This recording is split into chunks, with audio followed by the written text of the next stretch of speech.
Hey everybody, today's lesson looks at the difference quotient of a function. The difference quotient is kind of like an application of the average rate of change, and it's an important foundational skill when you look at calculus. So when we do this, we're going to start by just reviewing average rate of change. So we have a function f of x, and we want to find the average rate of change between x equals -1 and x equals -2. All right, so actually that should be a +2. Sorry, fix that for me, please. So if we find the average rate of change from -1 to +2, we're going to do y2 minus y1 over x2 minus x1. So just kind of remember that formula. And if we do that, we first need to figure out what are x1 and x2, the y values that correspond to that. So let's do f of x1, which is -1. So 2 times -1 squared minus -1 plus 4. Then we get our output. So -1 squared is just +1. That gives us +2. 2 plus 1 is 3. 3 plus 4 is 7. Now we find the output for +2. And I've got 2 times 2 squared minus 2 plus 4. 2 squared is 4. 4 times 2 is 8. So now I have 8 minus 2 is 6 plus 4 is 10. And then we just look at the average rate of change now that we've found those two things. So y2 minus y1 would be 10 minus 7 over x2 minus x1. So 10 minus 7 is 3. 2 minus -1 is +1 there, so +3, and we get 3 over 3 is just 1. So the average rate of change is just looking at that difference between the y values over the x values. But it is important to make sure you're looking at the y's on top. Now, graphically, what we're doing is we're just finding two particular values. So I'm going to pick a point here, and we're not going to do a lot of calculation, but we're going to look at how does this formulate something called the difference quotient. And so when I pick a point, it has a corresponding x value. And if we look at another point, let's say I pick one all the way over here, it has another corresponding x value. And oftentimes we label that as x2, but something we're going to change in this format is to look at, this is really x plus a certain distance. And so this is, we're going to name that distance h, so the point becomes x plus h. Just is a different way to write it. When we write this, each x value had a corresponding y value, so that y value for x is f of x, and now the corresponding y value up here is f of x plus h.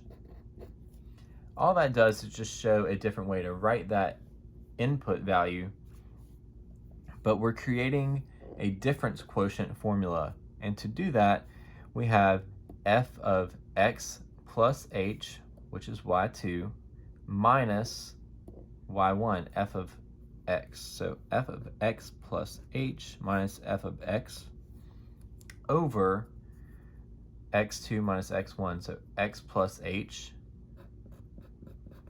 minus x. Now what that does, when you simplify things down, you get your f of x plus h minus f of x over an x plus h minus x. Those x's would subtract out and leave you with only h in the denominator. So that's what's considered our difference quotient. You're going to need to memorize that formula for this. To evaluate or find the difference quotient, we're going to need to be very neat with our algebra, because it is a lot of algebra, but to do that we start with whatever our f function is. So our function here is going to be f of x is 2x squared minus 3x plus 2. we're going to construct this by inserting our function into our difference quotient. To do that, I'm going to start and say f of x plus h would be first minus whatever f of x is. And that's going to all be over h. So let's start here. F of x plus h would be 2 times x plus h squared minus 3 times x plus h plus 2. So this part all represents f of x plus h. We're going to subtract f of x. Our f of x function is 2x squared minus 3x plus 2. Now we can simplify f of x plus h and subtract all of f of x. Now, if you look this up in different videos or other textbooks and things, they don't always put brackets here, and you don't technically need them. I'm putting them there as just a way to show this is one thing. And so this is representing f of x plus h, and it's just to organize my work a little bit better. I could write that all in one color, and it would represent the same thing. But it is important to write this in some type of grouping symbol, because you're subtracting that whole function here. So when I write this out, I'm going to make sure I subtract every single piece of that function. To simplify f of x plus h, we're going to need to do exponents before we do anything else. So exponents would say 2 times x squared plus 2xh plus h squared minus 3 times x plus h plus 2.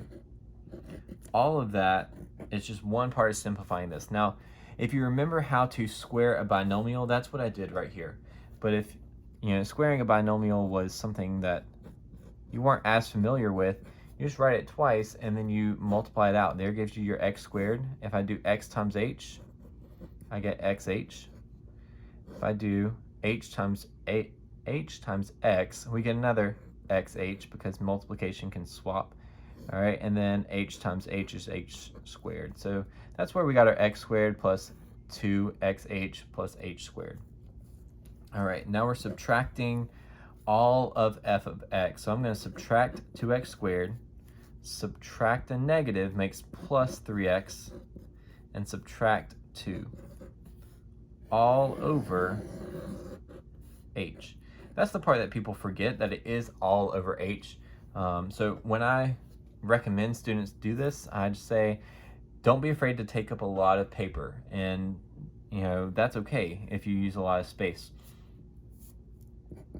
So what I'm going to do now is just distribute and simplify 2x squared plus 4xh plus 2h squared minus 3x minus 3h plus 2. So all that is distributed. And I don't really need the grouping symbols anymore because I've done all the operations to simplify that. I do have this minus 2x squared plus 3x and minus 2. Remember, all over h. And if I simplify this, what we're going to notice, hopefully, is that everything that was in f of x subtracts out. So I have 2x squared minus 2x squared. We have a minus 3x, negative 3x plus 3x, a positive 2, and a negative 2. So everything that's left better have an h with it. All right, if we've done it correctly, then it should have an h with it.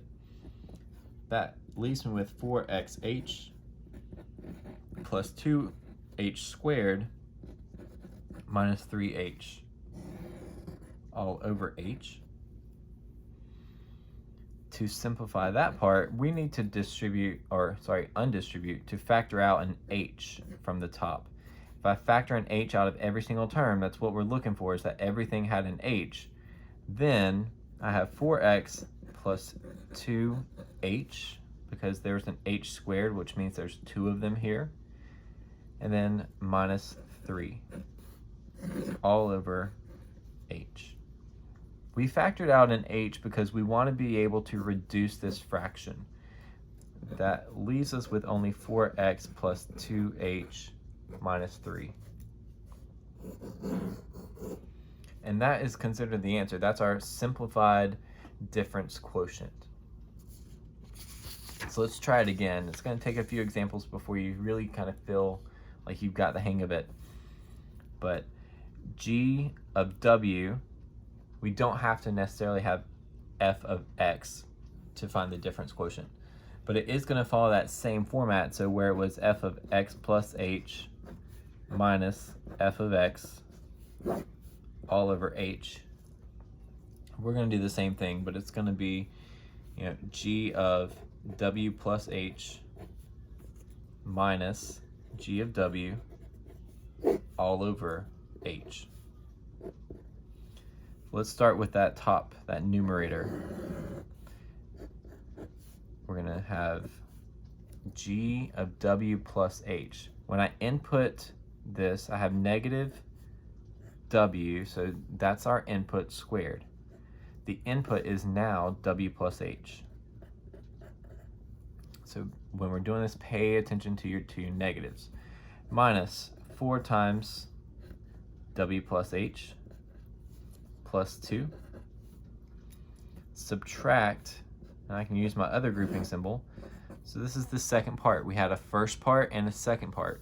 So now I'm going to subtract w, which was negative w squared, minus 4w plus 2.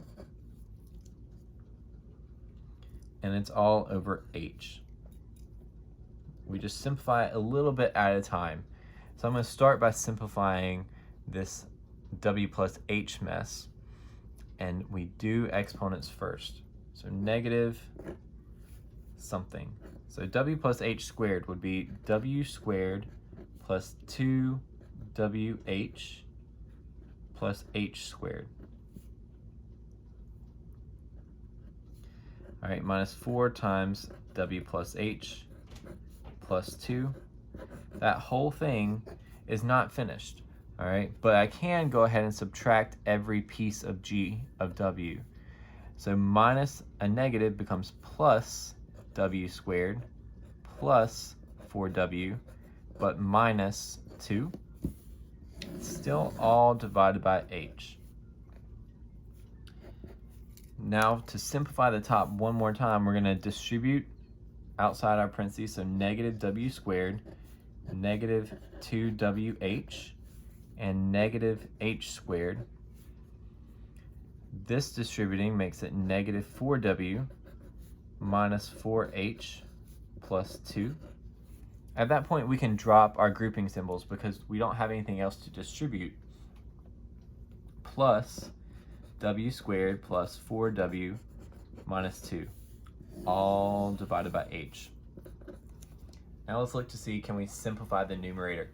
So I've got a w squared and a negative w squared, 4w and a negative 4w, negative 2 and a positive 2. Everything that's left has an h with it. So I just write out negative 2wh minus h squared minus 4h all over h. We can factor out an h on top, so I'd have negative 2w minus h minus 4 all over h. We wanted to factor that out so that I could divide the h's to leave me with negative 2w minus h minus 4. And there's our solution. The last piece here is a linear function, and I know it looks a little bit scary because we have this 7/8, that fraction in there, but it's going to follow the same format. So we have g of a plus h that we start out with minus g of a all over h. So let's give us our grouping symbols so we know what we're inputting. And you can go ahead and put all over h. So that first part is g of a plus h. That would be 5 minus 7/8 and input now is a plus h. We're subtracting g of a, which is just 5 minus 7/8 a. We try to simplify as much as we can. This time we didn't have a squared or any exponent out there, so we're just going to distribute and get 5 minus 7/8 a minus 7/8 h. And then if I subtract each part, I get minus 5 and plus 7/8 a all over h's. I know it looks weird because you have fractions inside of one big fraction, but hopefully these things are going to reduce a little bit nicer. One thing that we notice is that there is a minus 5 and a positive 5, a positive 7/8 a, and a negative 7/8 a. So the only thing that's left is a negative 7/8 h on top over h. And since there's nothing to factor out, it's just one thing, that h and this h would reduce to leave me with just negative 7/8. So if you want to practice these, look in your lab manual. I can't remember what exact pages they were, but look at the lab manual in a table of contents for difference quotient.